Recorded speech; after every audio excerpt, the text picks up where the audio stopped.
गत 17 तारीख भारतीय गणतांत्रिक इतिहास रे एक कला दिवस थिला।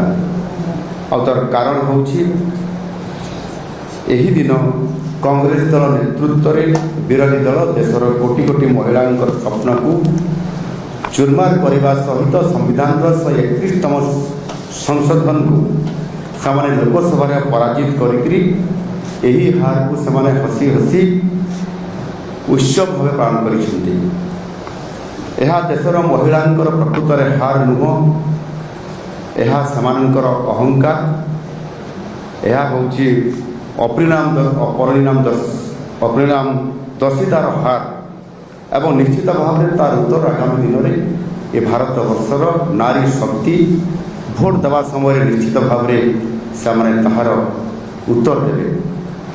किंतु आज जदि आम वास्तव में देखा कांग्रेस दल एवं विरोधी दल जो माने ये नारी शक्ति बंधन अधिनियम को गत 17 तारीख में 18 तारीख में से विरोध करिसेंती। वास्तव में जदि आम हिस्ट्री को भी देखा ताले निश्चित भाव में से केवल महिला सशक्तिकरण ना केवल गोटे ये होची केवल स्लोगान एवं यह गोटे फैशन कहुए। जिते बड़े प्रकृत सम्मान प्रकृत अधिकार देवार कथा सामना को आसे सेते बड़े समाने ऊपरे गोटे कथा भीतर गोटे कथा। गत 17 तारीख भारतीय गणतांत्रिक इतिहास रे एक कला दिवस थिला। तर कारण होछि एही दिन कांग्रेस दल नेतृत्व में विरोधी दल देशर कोटी कोटी महिला स्वप्न को चुरमार करने सहित संविधान 131तम संशोधन को सामाने लोकसभा पराजित करी हार को सामाने हसी हसी उत्सव भाव पालन करिसेंती।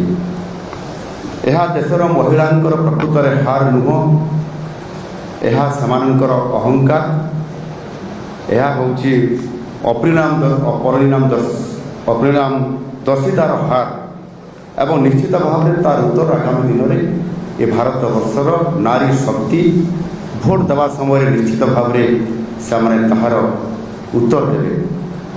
किंतु आज जदि आम वास्तव में देखा कांग्रेस दल एवं विरोधी दल जो माने ये नारी शक्ति बंधन अधिनियम को गत 17 तारीख में 18 तारीख में से विरोध करिसेंती। वास्तव में जदि आम हिस्ट्री को भी देखा ताले निश्चित भाव में से केवल महिला सशक्तिकरण ना केवल गोटे ये होची केवल स्लोगान एवं यह गोटे फैशन कहुए। जिते बड़े प्रकृत सम्मान प्रकृत अधिकार देवार कथा सामना को आसे सेते बड़े ऊपरे गोटे कथा भीतर गोटे कथा।